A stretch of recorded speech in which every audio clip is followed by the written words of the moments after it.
முடிவு உங்களது தானே. நல்லா தெரிஞ்சுக்கோங்க, கியூங்கிறது பாயிண்ட்ஸ். நீங்கள் ஒரு இடத்துல நிற்கிறீங்கன்னா அது மட்டும்தான் உங்களுக்கு சொந்தமானது. நீங்கள் முன்னாலோ பின்னாலோ போக முடியாது என்பது தான் ரூல். நீங்கள் கொடுத்துட்டீங்கன்னா அந்த இடத்த, அவன் உங்கள் இடத்தை கேட்கிறான், நீங்கள் கொடுத்துட்டீங்கன்னா 21வது ஆளாக நீங்கள் வந்து நிற்கணுமே தவிர எந்த உரிமையும் உங்களுக்கு கிடையாது இரண்டாவது நிலையில் உங்களை நீங்களே நகர்த்தி கொள்வதற்கு. இப்போ அவனுக்கு ரெண்டே ஆப்ஷன்.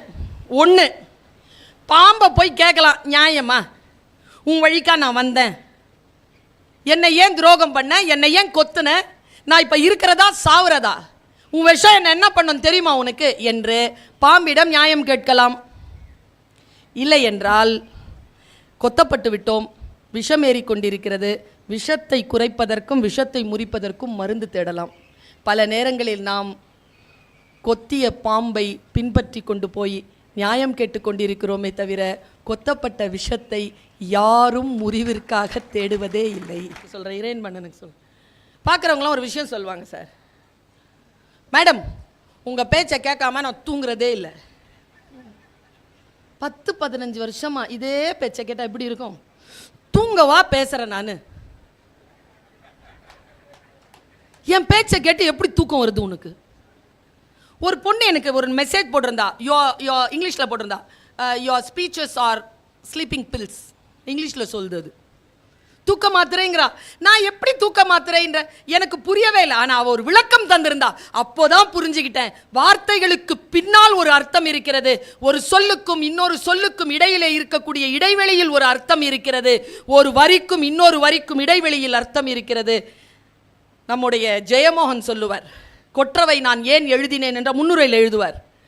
என் முன்னோனான இளங்கோ எங்கெல்லாம் மௌனம் சாதித்தானோ அந்த மௌனத்திலிருந்து நான் இந்த கதையை எடுத்தேன் என்று சொல்லுவார். கவலையின்றி சுவாசியுங்கள். உலகின் தலை சிறந்த மருத்துவர்கள் உங்களுக்கு சிகிச்சை அளிக்கிறார்கள். நுரையீரல் அறுவை சிகிச்சையில் உலக விகிதத்தை விட அதிக வெற்றி.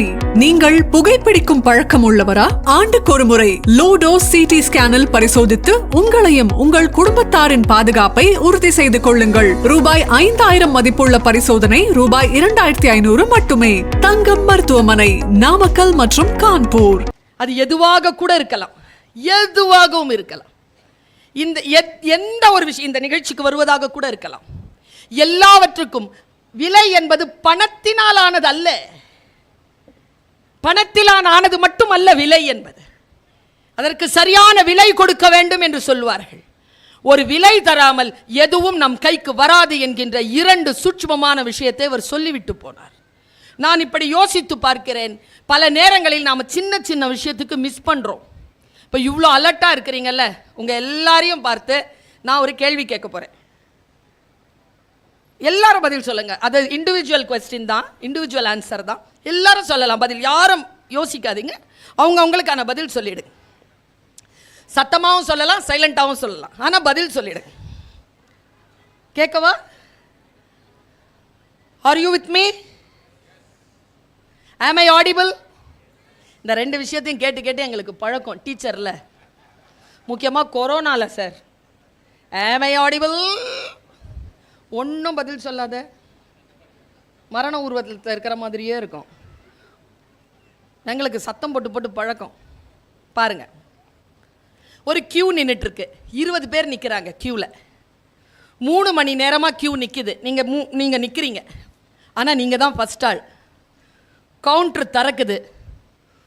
ஒருத்தர் தலைவெறி கோலமாக ஓடி வந்து சொல்கிறார், டிக்கெட் வாங்குறவர் தான் வச்சுக்கோங்களேன், சார் சார் சார் நான் வாங்கிக்கிறேன் சார், சார் என்னை விடுங்க சார்னு உங்ககிட்ட கெஞ்சுறார். நீங்கள் தான் ஃபஸ்ட் ஆள். என்ன செய்வீங்க? ரொம்ப கஷ்டப்படுறார், பார்த்தாலே தெரியுது. Really he is capable candidate. ஒரு ஒரு ஒரு மகப்பேறு அடையக்கூடிய ஒரு பெண்ணுன்னு வச்சுக்கோங்க, ஒரு சின்ன குழந்தை கையில் வச்சுருக்க ஒரு தாயின்னு வச்சுக்கோங்க, எது வேணாலும் வச்சுக்கோங்க.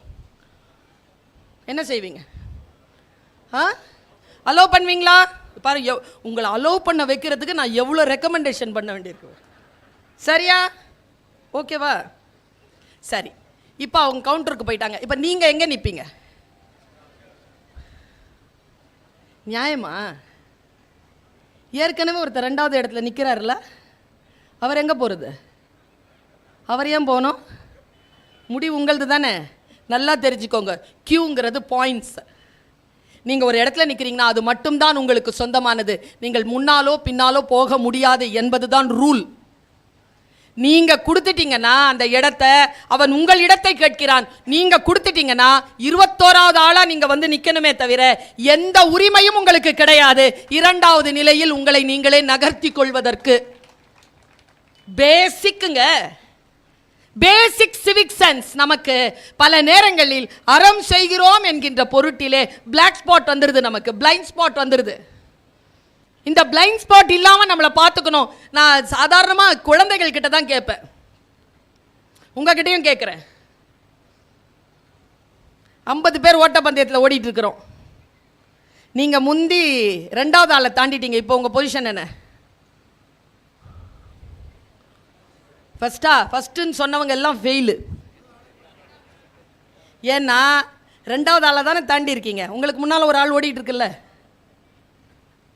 அறிவு இருக்கிறது, கொஞ்சம் அதில் ஒளி உறும் நிலை வர வேண்டும், அவ்வளவுதான். கொஞ்சம் அலர்ட். சரி, 50 பேர் ஓடிட்டு இருக்கிறீங்க, கடைசி ஆளை தாண்டிட்டீங்க. இப்போ உங்க பொசிஷன் என்ன சொல்லுங்க? 49 சொன்னதெல்லாம் ஃபெயிலு. கடைசி ஆளை எப்படி தாண்டுவீங்க?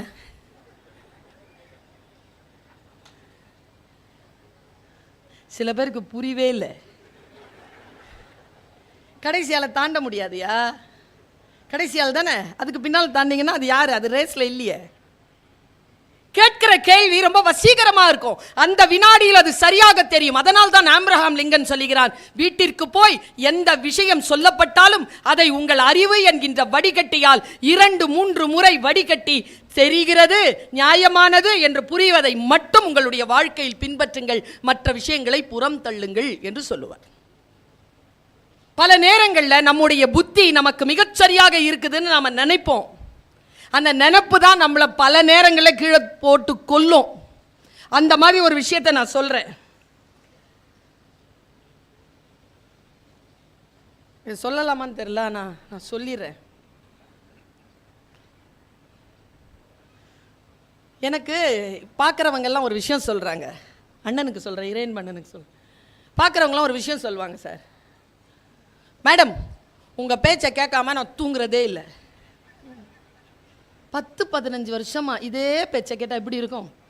தூங்கவா பேசுறேன் நான்? என் பேச்சை கேட்டு எப்படி தூக்கம் வருது உனக்கு? ஒரு பொண்ணு எனக்கு ஒரு மெசேஜ் போட்டிருந்தா, இங்கிலீஷில் போட்டிருந்தா, your speeches R sleeping bills. இங்கிலீஷில் சொல்லுது அது தூக்க மாத்திரைங்கிறா. நான் எப்படி தூக்க மாத்திரைன்ற எனக்கு புரியவே இல்லை. ஆனால் அவள் ஒரு விளக்கம் தந்திருந்தா, அப்போதான் புரிஞ்சுக்கிட்டேன். வார்த்தைகளுக்கு பின்னால் ஒரு அர்த்தம் இருக்கிறது. ஒரு சொல்லுக்கும் இன்னொரு சொல்லுக்கும் இடையிலே இருக்கக்கூடிய இடைவெளியில் ஒரு அர்த்தம் இருக்கிறது. ஒரு வரிக்கும் இன்னொரு வரிக்கும் இடைவெளியில் அர்த்தம் இருக்கிறது. நம்முடைய ஜெயமோகன் சொல்லுவார், கொற்றவை நான் ஏன் எழுதினேன் என்ற முன்னுரையில் எழுதுவார். என் முன்னோனான இளங்கோ எங்கெல்லாம் மௌனம் சாதித்தானோ அந்த மௌனத்திலிருந்து நான் இந்த கதையை எடுத்தேன் என்று சொல்லுவார். சில இடங்களில் வந்து உள்ளுக்குள்ள மௌனம் மாதிரி தெரியும், வெற்றிடம் மாதிரி தெரியும், ஆனால் அது பொருள் நிறைந்தது. நான் ஒரு கூட்டத்தில் பேசிக்கிட்டு இருக்கேன். மேடம் உங்க பேச்சுனா என் வைஃபுக்கு ரொம்ப பிடிக்கும் மேடம், அந்த பேச்சை கேட்காம அவ தூங்குறதே இல்லை மேடம். மறுபடியும் தூக்கம். அப்போதான் எனக்கு அவ விளக்கம் தந்தது புரிந்தது. அவ சொல்றா, வாழ்க்கை நம்மை வீணாக்கி நம்மிடமிருந்து எல்லா நன்மைகளும் எக்ஸ்ட்ராக்ட் பண்ணிட்டு நன்றி இல்லாமல் தூக்கி வீசுகின்ற பொழுது நான் படுக்கையில் சக்கையாக விழுகிறேன். நான் எதற்கும் லாயக்கற்றவள், நான் எதற்கும் லாயக்கற்றவன் என்று படுத்து கொண்டிருக்கின்ற பொழுது என்னுடைய கைபேசியில் நீ தோன்றுகிறாய். இந்த உலகம் அழகானது, நீ விவேகமானவன், உனக்காகத்தான் இந்த சூரியன் நாளைக்கு உதிக்கப் போகிறது. உன்னை புரிந்து கொள்ளாதவர்களை புறம் தள்ளிவிட்டு தோற்காமல் வாழ்க்கையில் முன்னேறே என்று நீ சொல்லுகின்ற பொழுது எனக்குள் ஒரு சிறிய நம்பிக்கை வருகிறது. என் மனம் குழப்பத்தில் இருந்து அமைதி காண்கிறது. அமைதி காணுகின்ற பொழுது மென்மையாக என்னை உறக்கம் தழுவுகிறது. அப்படி என்றால் உன்னுடைய பேச்சு என்பது ஸ்லீப்பிங் பில்ஸ் தானே என்று அவள் கேட்கிறாள். சொற்கள் நம்மை அமைதியுறச் செய்ய வேண்டும், அடுத்த கட்டத்திற்கு நம்மை தயார் செய்ய வேண்டும். பாருங்க, உங்களை அடுத்த கட்டத்திற்கு தயார் செய்கின்ற உங்களுக்கு இருக்கக்கூடிய அறிவிற்குள் ஒரே ஒரு வெளிச்சத்தை மட்டும் பாய்ச்சுகிறேன். ஒரு மீட்டிங் இப்படி தான் பேசியிருக்கேன் நான்.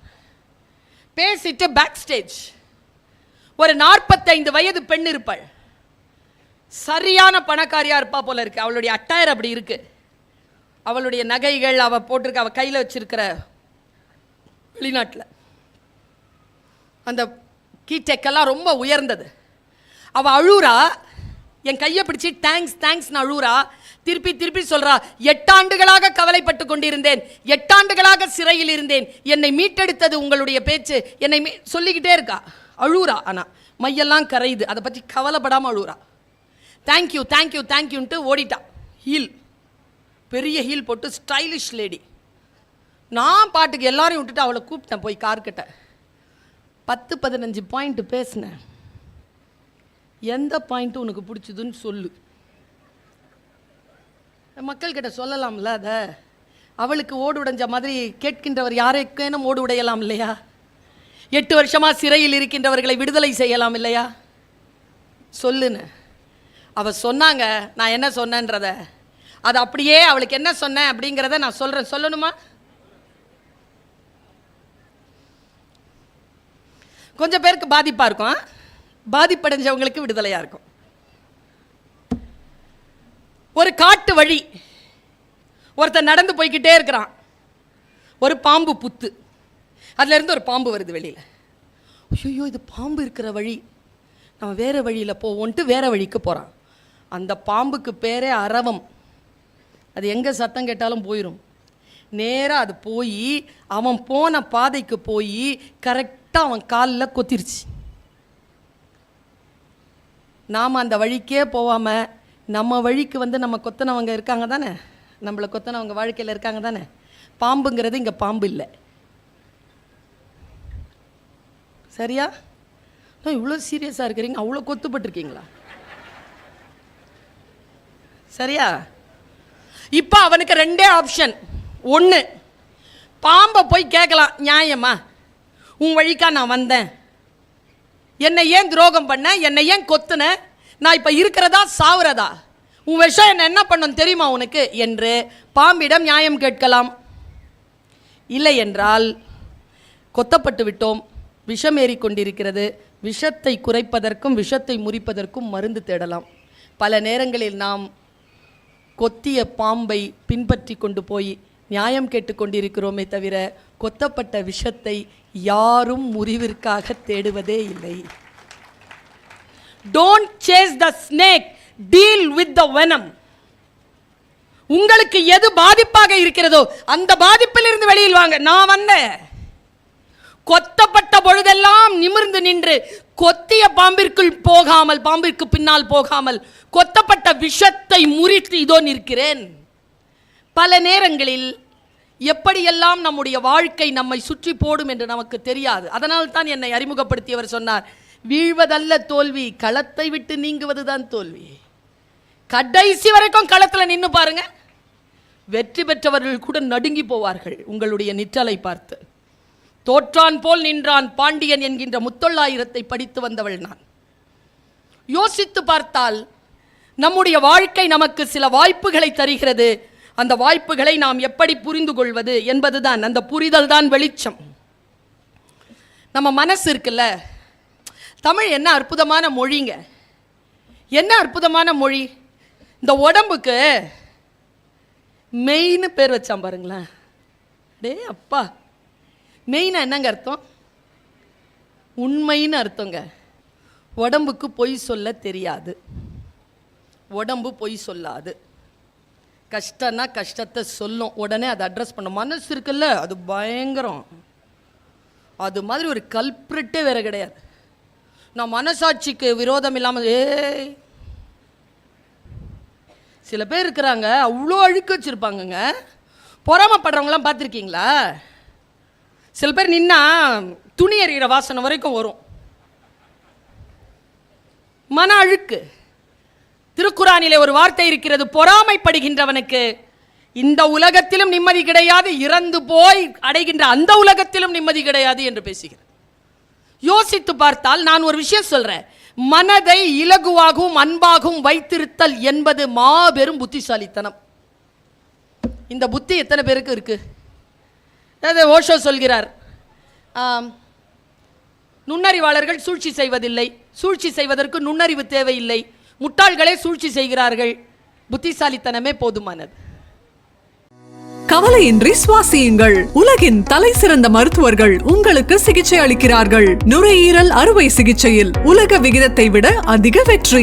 நீங்கள் புகைப்பிடிக்கும் பழக்கம் உள்ளவரா? ஆண்டுக்கு ஒரு முறை லோ டோஸ் CT ஸ்கேனில் பரிசோதித்து உங்களையும் உங்கள் குடும்பத்தாரின் பாதுகாப்பை உறுதி செய்து கொள்ளுங்கள். ரூபாய் 5000 மதிப்புள்ள பரிசோதனை ரூபாய் 2500 மட்டுமே. தங்கம் மருத்துவமனை, நாமக்கல் மற்றும் கான்பூர்.